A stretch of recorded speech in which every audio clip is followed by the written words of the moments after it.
Oi, pessoal, sejam todos muito bem-vindos. Esse é o podcast Asma em Foco, da Associação Brasileira de Asma Grave.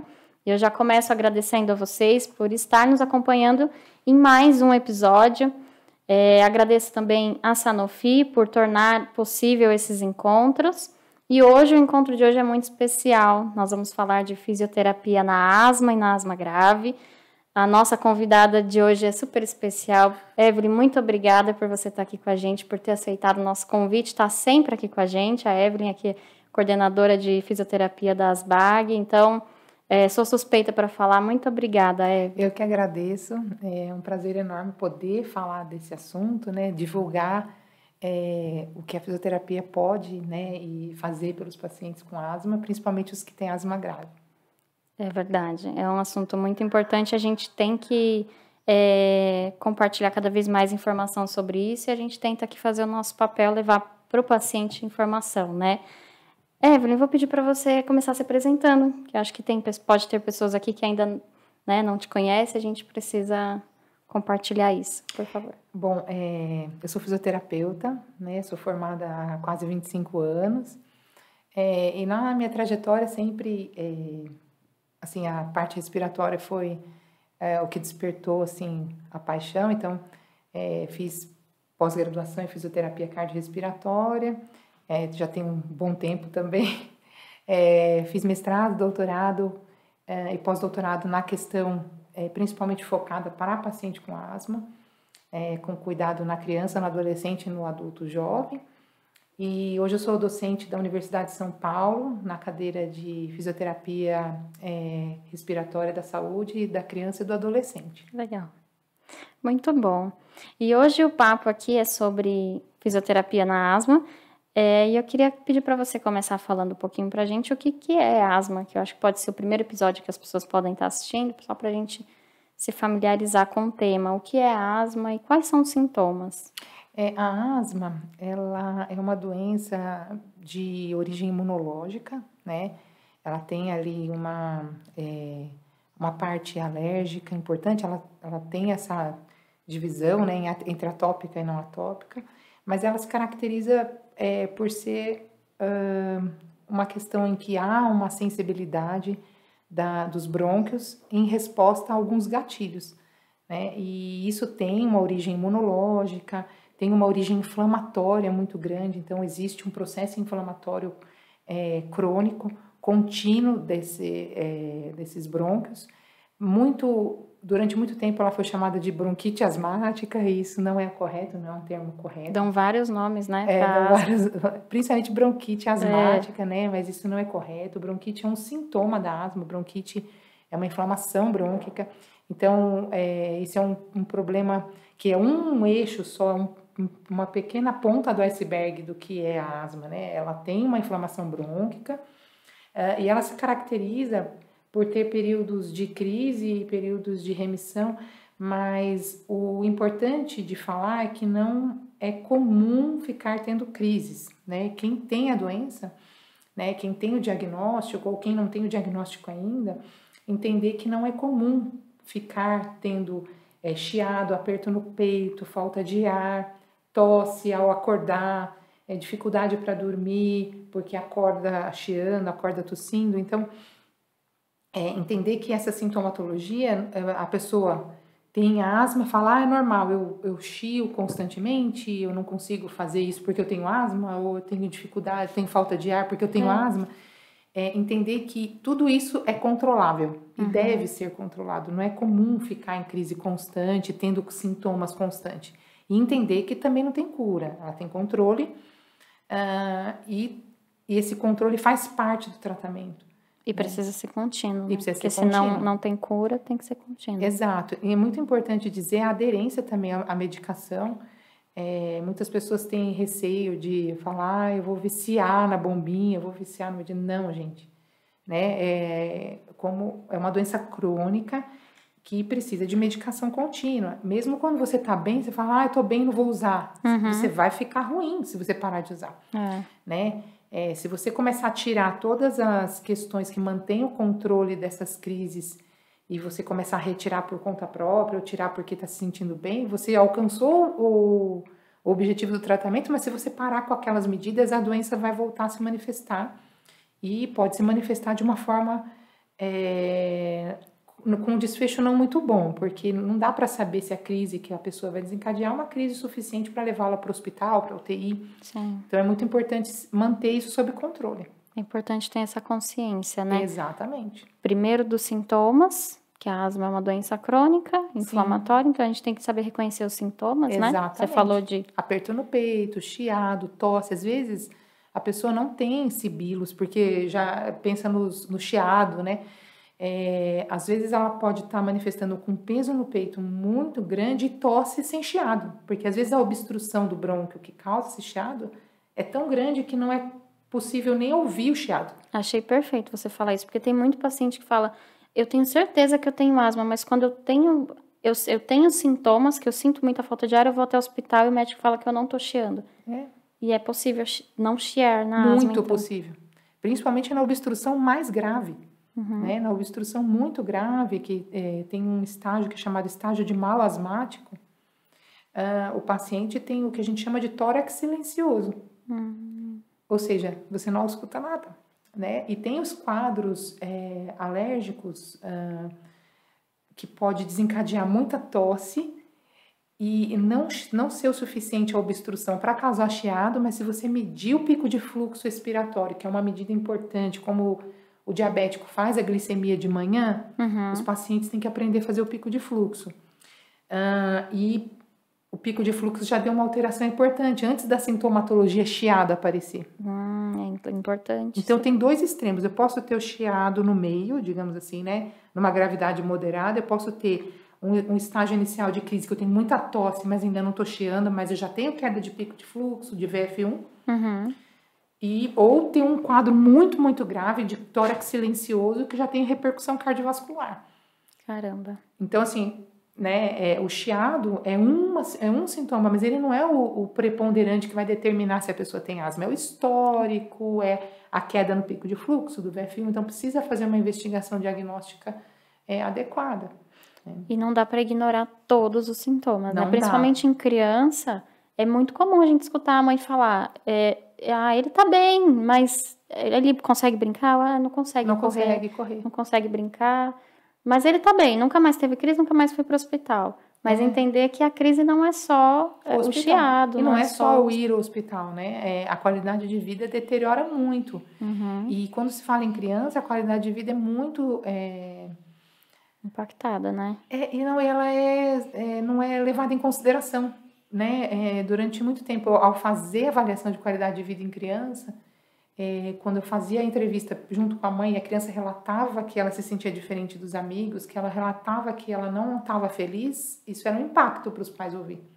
Porque eles não estavam entendendo que aquilo para a criança era um impacto de qualidade de vida. Né? Poxa vida, é difícil escutar a criança, né?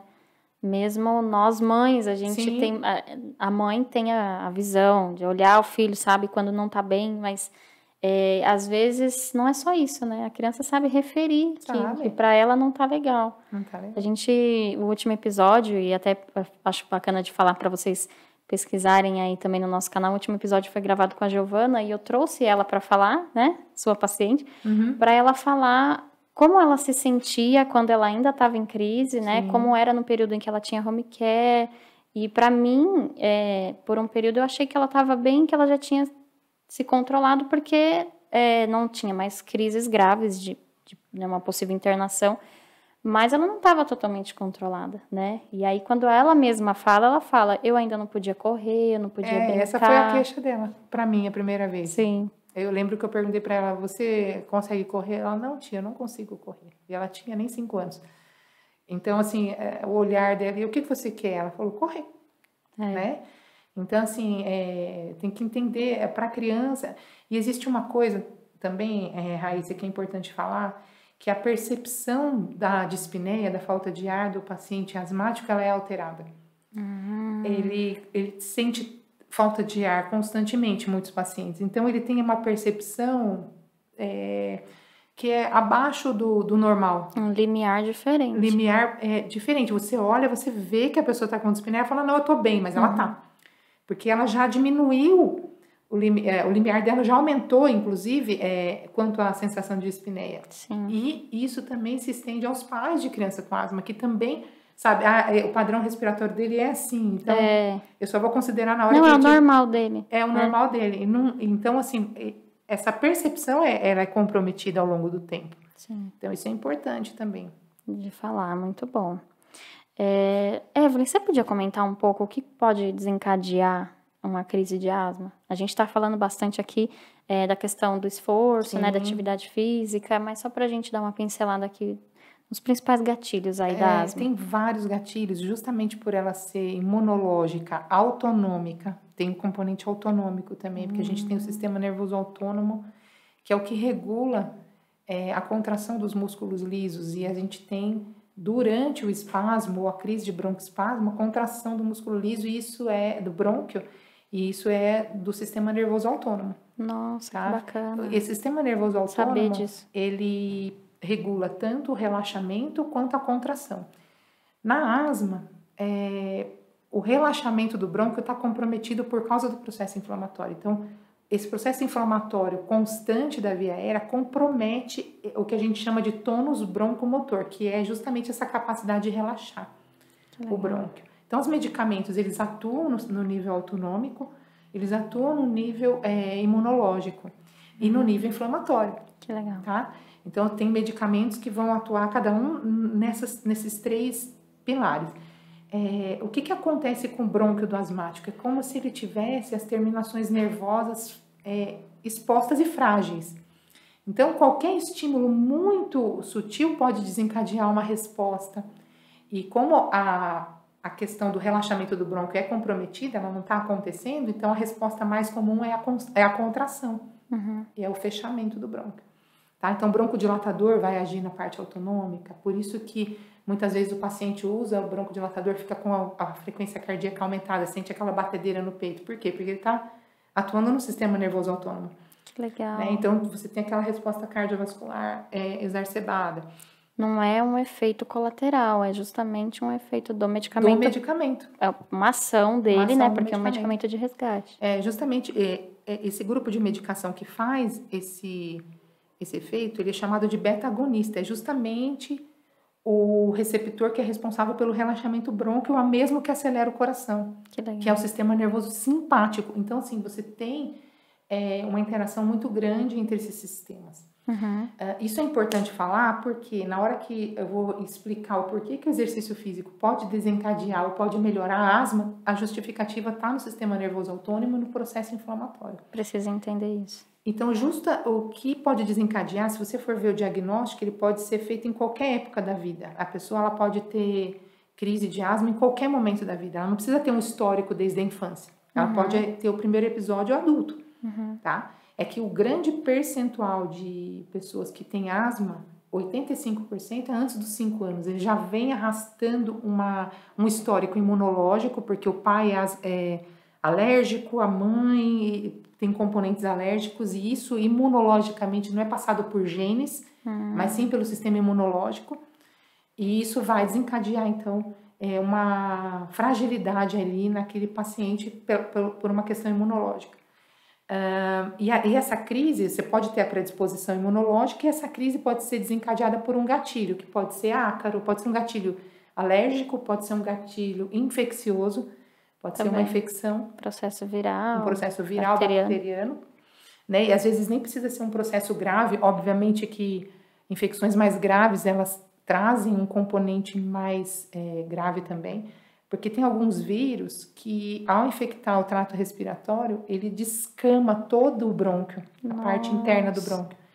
E a reconstrução desse epitélio deixa ele hiperreativo. Ele vai cicatrizar, mas cicatriza muito sensível. Imagina um tecido muito vermelhinho, a gente fala bem vermelhinho, bem inflamadinho, assim, bem sensível. Sim. Como o brônquio fica. Daí qualquer coisa que passa ali, ar mais frio, um fluxo mais rápido, um pólen, um cheiro, uma fumaça, umidade. Ele já sente e responde diferente. Ele responde ativando o sistema nervoso autônomo a contrair como uma resposta, é produzir mucos, secreções também. Né? Puxa vida. Então, piorando o processo inflamatório. Então, entender que aquela inflamação ela é constante. Então, quem tem asma tem inflamação constante mesmo fora da crise? Tem. Tem ativação imunológica? Tem. Tem alteração autonômica? Tem. Mesmo fora da crise. Isso vai ficar e essa alteração é crônica.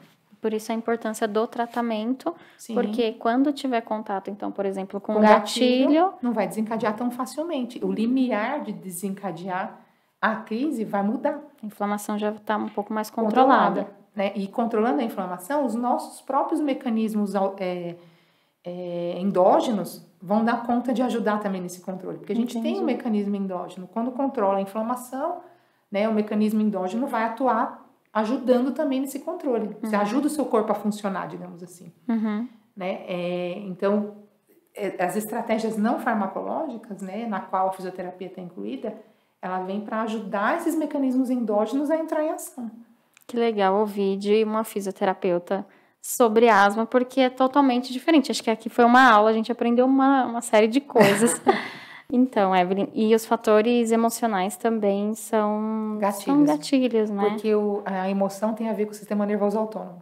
Então, o que explicaria a questão emocional no desencadear da crise de asma é a modificação da modulação do sistema nervoso autônomo. Entendi. Então, as emoções, né? Quando você está, dependendo da emoção que você tem, angústia, ansiedade, isso vai fazer com que haja um desequilíbrio do sistema nervoso autônomo e pode ser um gatilho.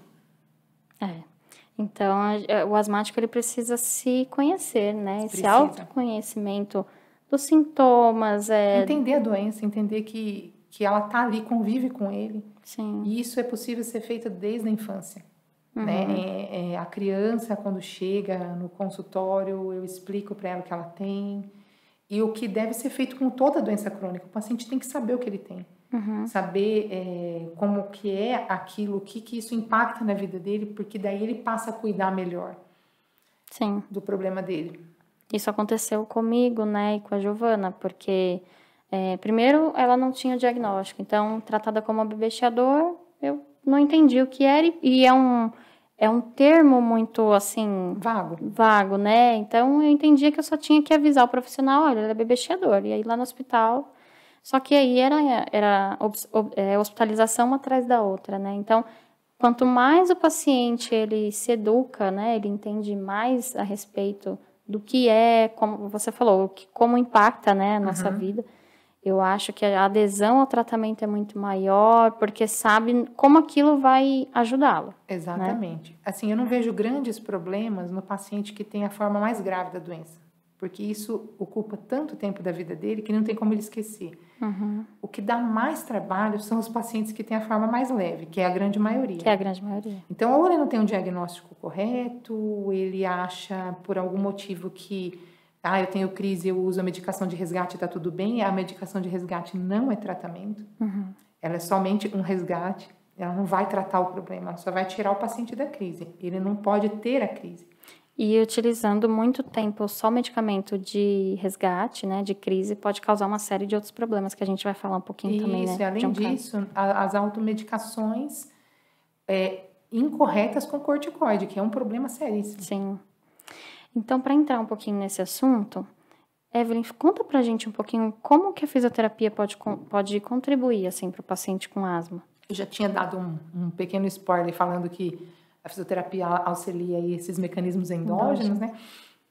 Basicamente, o paciente, depois de uma crise, né, quando ele sai da crise, ele deve continuar fazendo fisioterapia, porque, na verdade, ele conhece aquela fisioterapia da internação. Quem já ficou internado sabe, né, que vai lá para o hospital e vai receber oxigênio, vai fazer fisioterapia no hospital, mas ele sai dali e ele não tem uma continuidade do cuidado. E é justamente essa continuidade que é tão importante. Então, a gente tem alguns problemas, porque é continuidade e pessoas que saibam lidar com esse momento da vida do asmático, né, do paciente que tem asma. O que a gente chama de reabilitação pulmonar. O que ela faz, né? Por meio de exercícios físicos controlados, adequados, por meio de treinamento muscular respiratório, uso de alguns recursos, a gente consegue fazer com que haja uma melhor resposta anti-inflamatória do próprio organismo. Então, isso vai fazer com que o organismo do paciente saiba desinflamar, consiga melhorar o processo inflamatório que ele tem, consegue modular melhor a resposta autonômica dele, consegue ajudar o corpo dele a funcionar para manter o estado de equilíbrio. Então, a gente usa exercício físico, exercício resistido, que é exercício com carga, usa alguns instrumentos que também fazem que tem essa função de ajudar esse sistema nervoso autônomo a relaxar o músculo do brônquio. Então, a gente consegue, através de várias atividades, de várias atividades não farmacológicas, promover esse equilíbrio da doença do paciente e melhorar a qualidade de vida. Muito bom. Uma pergunta bem leiga aqui, né? Que eu escuto muitas pessoas falarem. Às vezes as mães me procuram, até paciente adulto, Raíssa, eu preciso de um fisioterapeuta porque eu acho que eu tenho que aprender a respirar de novo. Isso. Isso é muito comum. O que é isso? O que o paciente está querendo dizer? Eu preciso aprender a respirar de novo, eu não sei respirar. Na verdade... Eu respiro com a barriga.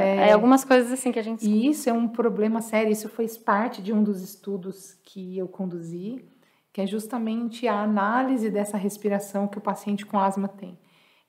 O cérebro, ele é incrível e ele é muito... sabe muito como adaptar as condições do nosso corpo, né? E esse padrão respiratório que a gente chama, né? Isso se chama padrão respiratório, é um padrão respiratório que o cérebro desenvolve quando tem aumento da resistência da via aérea, ou seja, ele tem o brônquio mais fechado, né? O ar não pode, isso é uma questão de física, ficar muito turbilhonado, porque quanto mais turbilhonado, mais rápido o ar sair, mais difícil fica de sair. Então ele faz uma estratégia respiratória para... O cérebro entende isso. O cérebro faz isso, ele cria uma estratégia respiratória para que o ar saia mais devagar e essa resistência seja menor. Nossa. Né? E no estudo que nós fizemos, a gente comparou crianças que tinham asma com crianças que não tinham asma. E esse padrão respiratório, essa forma de respirar é totalmente diferente. Está errado? Não, está certo para a condição clínica dele. Entendi. Então, na verdade, não tem como reeducar a respiração. É uma respiração que foi adequada para aquela condição funcional. Né? O cérebro criou uma estratégia para tornar aquela respiração mais fácil. Entendi. Né? Então, na verdade, o objetivo do tratamento não adianta. Eu nem penso em como eu vou mudar a respiração desse paciente. Eu vou deixar ela mais eficiente do jeito que ela é. Né? Entendi. Então, ela tem que ser mais eficiente da forma que ela é feita. Porque também para lutar contra todo o sistema ali neurológico, né? Não tem como a gente... Porque você consegue mudar o padrão respiratório tornando ele voluntário, ou seja, na hora que eu estou comandando, mas a respiração é involuntária.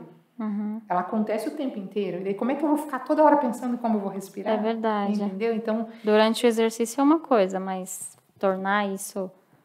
é impossível, né? E os tempos em que a contração acontece, muscular, como essa contração acontece, a forma como recruta os músculos, é tudo diferente. Que legal. Então, não adianta eu tentar brigar com algo que é neurologicamente modificado para tornar aquela respiração mais fácil. Então, tá aí a importância cada vez mais do profissional, né? Buscar conhecimento, se especializar no assunto, né? Não dá para tratar todo paciente de asma igual como uma receita de bolo. Não tem uma receita de bolo, né? É uma avaliação precisa, entender quais são os pontos em que esse paciente precisa melhorar.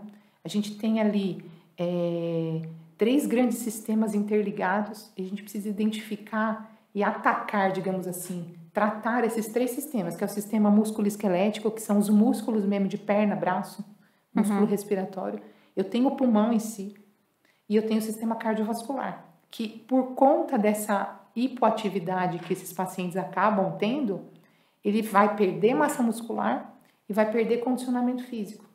E aí a gente entra num ciclo que a gente fala de dispneia e sedentarismo.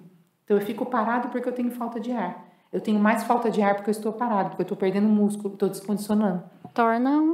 Fica um ciclo sem fim. Que eu tenho que quebrar, né? Então, para isso, exige uma avaliação precisa desses 3 sistemas, como está o músculo, como que está o coração e como que está o pulmão, identificar essas fragilidades e tratar de forma assertiva os 3 sistemas. O tratamento hoje se baseia em você tratar a respiração, o sistema cardiovascular e o sistema musculoesquelético.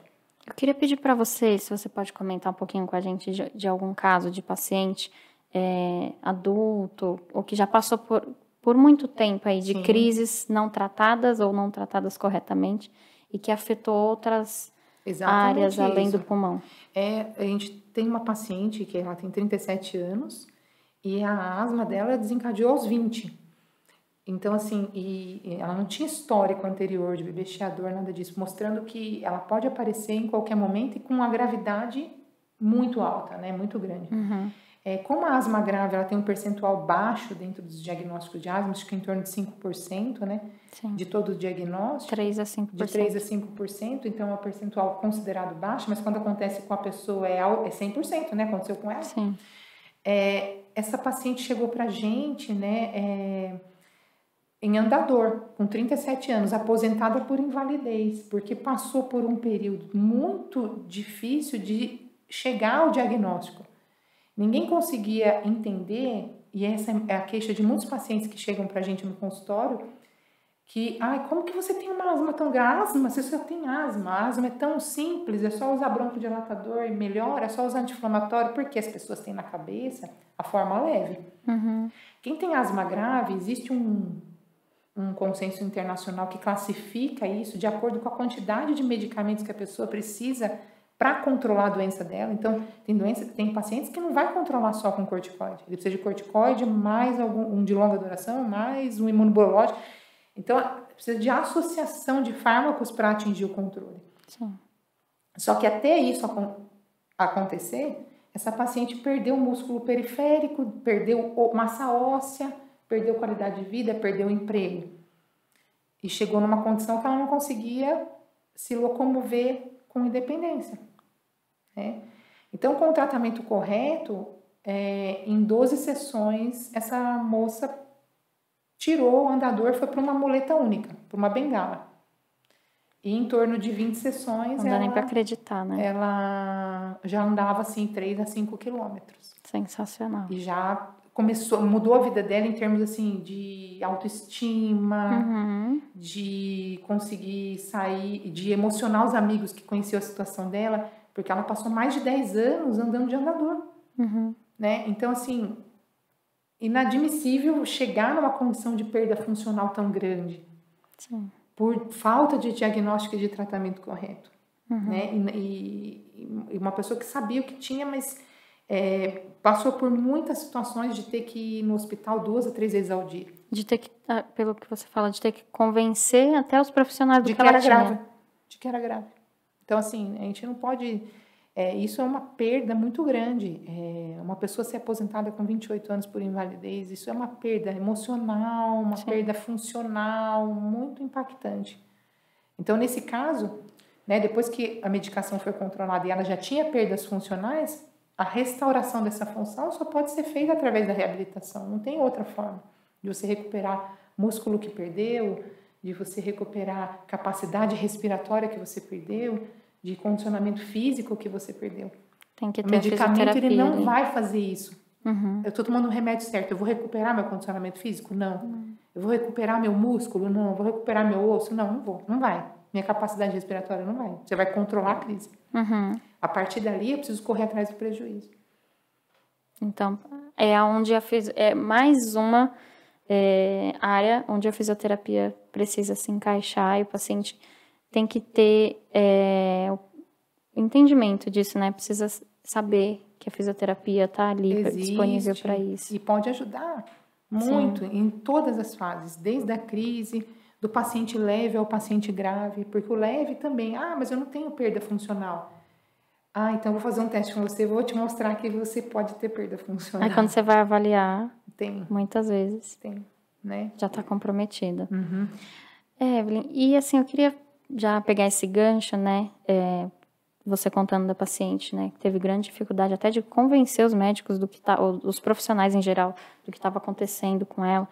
Queria que você falasse um pouco da diferença da abordagem da fisioterapia, né? Acho que você pegou e falou um pouquinho a respeito disso, mas só para a gente deixar claro, porque como aqui do lado do paciente, o que a gente conhece da fisioterapia é a fisioterapia hospitalar, que é normalmente o primeiro contato que a gente tem. Eu pensava que fisioterapia era só musculoesquelética.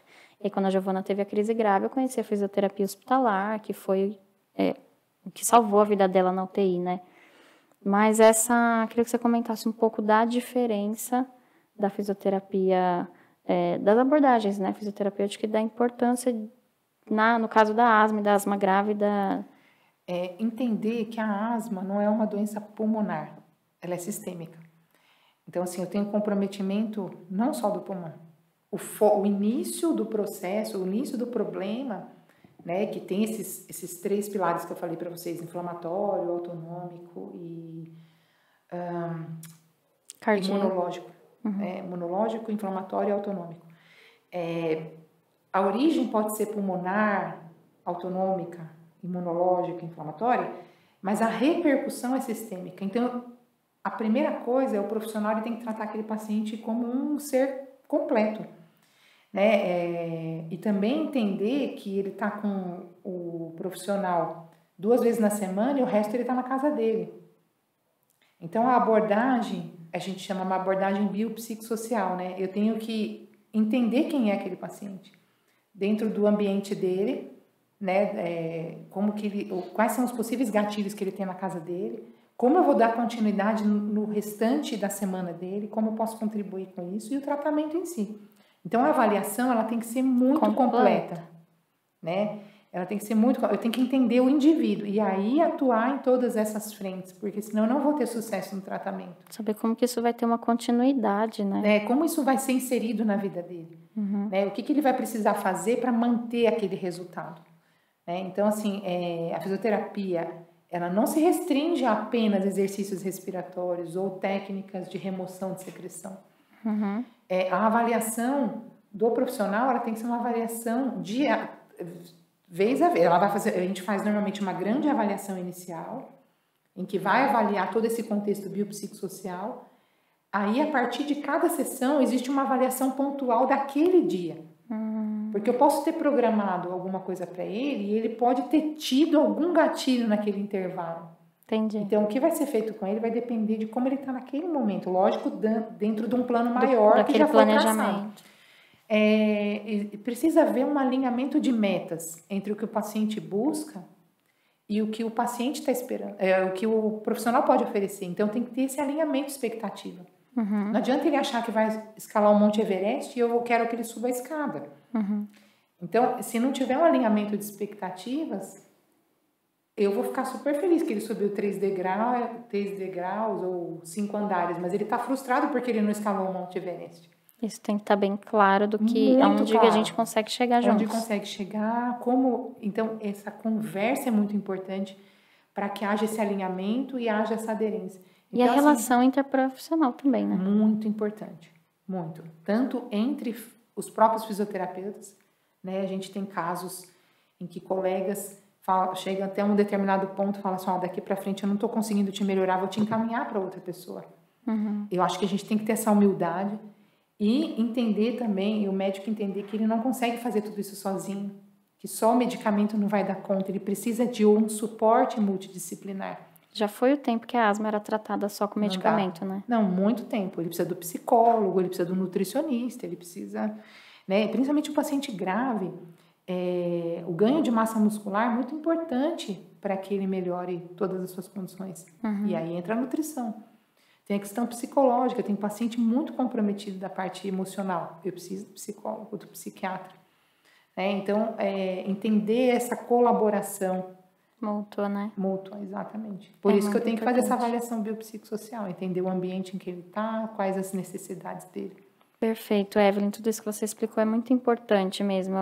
Não só a educação do paciente, né? A educação profissional é algo que a gente precisa também estar sempre batendo nessa tecla, porque ainda hoje a gente como paciente, né? Eu falo, a gente se depara com profissionais ainda não qualificados ou preparados, né, para receber um paciente grave, por exemplo, né, asmático grave.